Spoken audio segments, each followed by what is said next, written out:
لیکن احسن اقبال صاحب کو جوتا مارا گیا تھا، خواجہ آصف صاحب کے منہ پہ سیاہی پھینکی گئی تھی. احسن اقبال صاحب کے ساتھ ایک اور واقعہ ہوا جب وہ موجود تھے ایک میک ڈونلڈس پہ، اور پھر اس کے بعد ہم نے مزید کیا دیکھا تھا کہ مسلم لیگ نون کی مختلف شخصیات لندن میں خاص طور پر ان کے ساتھ مختلف واقعات ہوئے. پاکستان مسلم لیگ نون کے لوگوں نے جا کر باقاعدہ طور پر جمائمہ کے گھر پر مظاہرے کیے تھے. یہ سب کچھ ہمارے ہاں ہو چکا ہے. لیکن یہ جو واقعہ تھا، یہ واقعہ ان واقعات کی طرح رپورٹ نہیں کیا گیا. جس طرح ہمارے ہاں وزیر اعظم کی کوئی عزت نہیں ہے، اس کا واقعہ رپورٹ کر دو. کسی سیاسی رہنما کی کوئی عزت نہیں ہے، اس کا واقعہ رپورٹ کر دو. جنرل باجوہ کے ساتھ بہت ہوا تھا، بہت برا ہوا تھا، 2 بار ہوا. تو جنرل باجوہ کی چیزیں بھی رپورٹ ہو گئیں، لیکن قاضی فائز عیسیٰ صاحب کے معاملے میں یہ چیزیں رپورٹ کرتے ہوئے صحافی بہت ہی زیادہ احتیاط سے کام لے رہے تھے. جن صحافیوں نے یہ ہلکے پھلکے انداز میں رپورٹ کیا بھی، میں نے بھی جب رپورٹ کیا تھا تو میں نے رپورٹ کر دیا تھا، انہوں نے یہ کہا کہ یہ کہا گیا ہے کہ اس کو رپورٹ نہ کیجیے. شاید اس کی وجہ یہ تھی کہ یہ معاملہ صرف اتنا نہیں تھا کہ کسی شخص سے نفرت کا اظہار کیا گیا ہو، بلکہ یہ مذہبی منافرت کا معاملہ تھا، بہت حساس معاملہ تھا. شاید اس لیے اس کو ہینڈل اس طریقے سے کیا گیا تھا. مگر اب بہرحال احتشام عباسی یہ ویڈیو سامنے لے آئے ہیں ٹویٹر پہ، سوشل میڈیا پر اب یہ چیز چل رہی ہے. قاضی فائز عیسیٰ صاحب سے جس طرح سے نفرت کا اظہار کیا گیا تھا اس نوجوان کی جانب سے، ظاہر ہے کہ غلط ہے.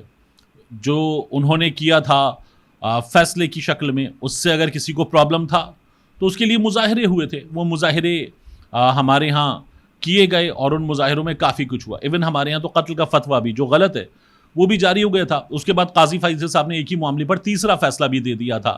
سپریم کورٹ آف پاکستان کور کرنے والے بیسٹ رپورٹرز متی اللہ جان صاحب ان میں شامل ہیں، دیگر رپورٹرز شامل ہیں. انہوں نے کہا کہ یہ کیسے جج صاحب ہیں جنہوں نے ایک ہی معاملے پر 3 فیصلے دے دیے ہیں. لیکن اب بہرحال ویڈیو سامنے آ گئی تو میں یہ تمام چیزیں اس لیے آپ کے سامنے رکھ رہا تھا. اس کے علاوہ ایک اچھی خبر ہے. اچھی خبر یہ ہے کہ IMF سے پاکستان کے لیے $7 ارب کا جو پیکج ہے وہ منظور ہو گیا ہے. اور اس کی منظوری کے بعد اب امکان یہ ہے کہ اب جب میں آپ سے مخاطب ہوں تو 25 تاریخ ہے، 30 ستمبر تک پاکستان کو $1.1 ارب کی پہلی قسط مل جانے کا امکان ہے. اور ایگزیکٹو بورڈ نے واشنگٹن کے ہیڈ آفس میں ہونے والے اجلاس میں جائزہ مشن اور پاکستان کے درمیان طے پانے والے سٹاف معاہدے کی پاکستان کے لیے $7 ارب کے قرض پروگرام کی منظوری دے دی ہے. شہباز شریف صاحب نے کہا تھا کہ ہم نے شرائط پوری کر دی ہیں. چین نے بڑا ساتھ دیا ہے، جو ایک اچھی بات ہے کہ پاکستان کا چین نے ساتھ دیا اور یہ ہو گیا. اب اس کے بعد ایک دیکھنے کی چیز ہے، IMF کا پروگرام جب منظور ہو گیا ہے تو پھر IMF کی شرائط بھی یہاں سے پکڑیں گی گلا. ویسے ہی بڑی مصیبت ہے. آج بھی خودکشیوں کی 2 خبریں ہمارے سامنے ہیں، گزشتہ کچھ دنوں میں مسلسل آئی ہیں. اب جب IMF منظور کر رہا ہے یہ پروگرام تو پھر IMF یہاں سے پکڑ کے رکھے گا ایک ایک چیز پر. یہ جو ابھی پنجاب میں ریلیف دینے کی بات ہو رہی تھی 1 مہینے میں ختم ہو گیا تھا، اور مزید اگر حکومت کے کچھ عزائم ہیں تو IMF جو کرے گا اس حکومت کے ساتھ، وہ بلکہ اس حکومت کے ساتھ کیا ہمارے ساتھ، وہ ہمیں لگ پتا جائے گا. تو دعا کرنی چاہیے کہ چیزیں بہتر ہوں، کیونکہ یہ ہو گیا ہے تو یہ حال ہے. نہ ہوتا تو اور برا ہوتا. لیکن بات یہ کہ یہاں تک لایا کون؟ وہ لوگ جو 16 روپے کی بجلی پر کہتے تھے 12 پہ لے کے جائیں گے، وہ لوگ جو 150 کے پیٹرول پہ کہتے تھے کہ 70 پہ لے کے جائیں گے، وہ لوگ جو مہنگائی عمران خان کے دنوں میں جب یہ 13% پہ تھی تو کہتے تھے مہنگائی نے مت مار دی ہے، اور یہی لوگ مہنگائی کو 30% سے اوپر لے گئے تھے. اور اب یہ کہتے ہیں کہ دیکھو ہم مہنگائی کو سنگل ڈیجٹ میں لے آئے ہیں. اچھی بات ہے کہ چیزیں بہتر ہونی چاہیے، لیکن IMF جب پکڑے گا تو مجھے ڈر یہ ہے، میرے منہ میں خاک، کہ خدا نخواستہ مزہ آئے گا، ہم تمام پاکستانیوں کو لگ پتا جائے گا. اللہ تعالیٰ حالات بہتر کرے، لیکن چیزیں اتنی اچھی نہیں ہیں جس طرح سے نظر آ رہی ہیں. اس کے علاوہ حکومت کی پریشانی ہے، ٹھیک ٹھاک پریشانی ہے. انہیں قاضی فائز عیسیٰ صاحب کو جن کی ویڈیو آئی ہے لانے کے لیے جو کام کرنا ہے، اس میں آپ دیکھیے کہ عرفان صدیقی صاحب سینٹ میں پارلیمانی لیڈر ہیں مسلم لیگ نون کے، وہ آج آئے اور آ کر بتانے لگے کہ امریکہ میں جو سینٹ ہے وہ جج کو سزا تک دے سکتی ہے. ہم یہ سب نہیں کرنا چاہتے. اس کا مطلب ہے کہ آپ ججز کو دھمکیاں دے رہے ہیں کہ ہم یہ سب نہیں کرنا چاہتے، لیکن ہمیں مجبور نہ کریں.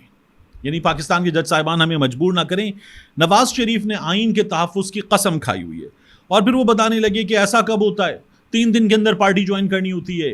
یہ جو لوگ تھے انہوں نے سنی اتحاد کاؤنسل جوائن کر لی تھی، اب یہ PTI جوائن کر لیں. ججز کیسے کہہ سکتے ہیں یہ باتیں کر رہے تھے. ججز نے اپنے فیصلے میں تمام چیزیں لکھ دی ہیں.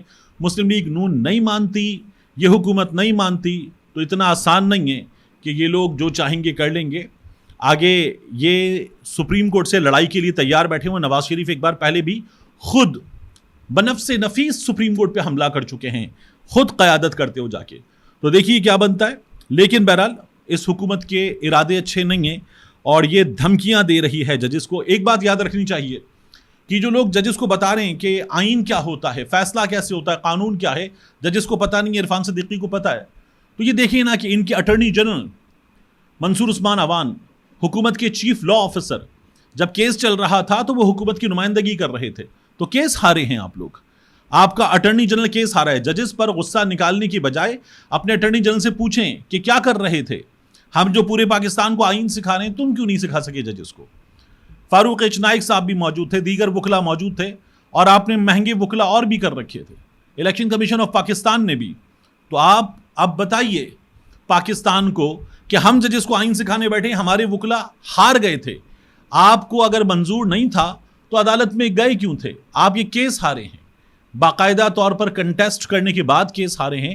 آپ ایسے پیچھے ہٹ نہیں سکتے, غلط طریقہ ہے. فضل الرحمان سے ملاقات ہوئی اینکرز کی, دو چیزیں رپورٹ ہو رہی ہیں. یعنی ایک رپورٹ یہ ہو رہا ہے کہ فضل الرحمان نے حکومت کو جو جواب دیا ہے اس میں حکومت کے لیے اچھی خبر نہیں ہے. اس کو رپورٹ کیا گیا کہ آئینی عدالت کے حق میں ہیں لیکن کسی شخص کے لیے ترامیم قبول نہیں, تو قاضی فائز عیسیٰ نامنظور. اور پھر یہ بھی کہا گیا کہ ایکسٹینشن جو ہے وہ مفادات کی نہیں, ضرورت کی بنیاد پر ہونی چاہیے, اور ملٹری ٹرائل والی بات پر بھی قبولیت نہیں ہے. یہ ایک جگہ رپورٹ ہوا.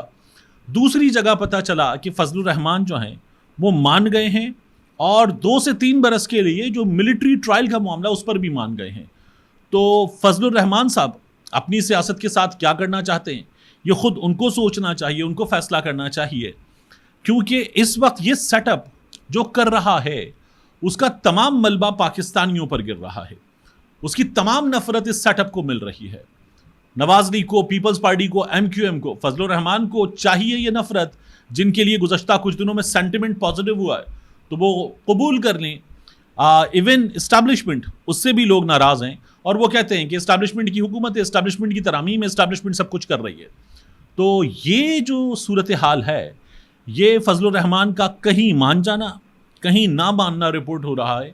میرا یہ خیال ہے کہ اگلے 1 سے 2 دن میں چیزیں مزید کلیئر ہوں گی, اور ان کو کلیئر بنائیں گے مزید وہی جن سے بیکری پہ اظہار محبت کیا گیا ہے, قاضی فائز عیسیٰ, کیونکہ انہوں نے 63A کا کیس لگا لیا ہے, جس کا مطلب یہ ہے کہ بندے اٹھائے جا سکتے ہیں.